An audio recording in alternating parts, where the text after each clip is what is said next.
بسم اللہ الرحمن الرحیم۔ کیا آپ جانتے ہیں حضرت نوح علیہ السلام کا لقب نوح کیوں پڑا؟ نوح کے اصل معنی رونے کے آتے ہیں، اور چونکہ آپ اپنی امت کے گناہوں پر بکثرت روتے تھے، اسی وجہ سے آپ علیہ السلام کا لقب نوح ہو گیا۔ اور یا اس کی وجہ سے کہ آپ اپنے نفس پر روتے تھے، اس لیے کہ ایک مرتبہ حضرت نوح علیہ السلام کا گزر ایک خارش والے کتے پر ہوا، تو نوح علیہ السلام نے اپنے دل میں سوچا کہ یہ کتنا بد شکل ہے، تو اللہ نے نوح علیہ السلام کے پاس وحی بھیجی کہ تو نے مجھے عیب لگایا ہے یا میرے کتے کو؟ کیا تو اس سے اچھا پیدا کر سکتا ہے؟ حضرت نوح علیہ السلام اپنی اس غلطی پر روتے تھے۔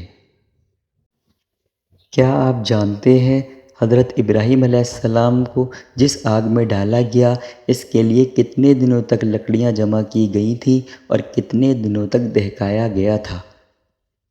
1 مہینے تک لکڑیاں جمع کی گئی تھیں اور 7 دن تک آگ کو دہکایا گیا تھا۔ کیا آپ جانتے ہیں حضرت ابراہیم علیہ السلام آگ میں کتنے دن تک رہے؟ 7 دن تک، بعض نے 40 دن اور بعض نے 50 دن کہا ہے۔ کیا آپ جانتے ہیں حضرت ابراہیم علیہ السلام کو آگ میں کیا لباس پہنایا گیا، کس نے پہنایا اور کہاں سے آیا تھا؟ ریشمی قمیض تھی جو حضرت جبرائیل علیہ السلام نے پہنائی تھی، اور یہ جنت کا لباس تھا۔ ان اسلامی معلومات کو آگے بھی پہنچائیں۔ جزاک اللہ۔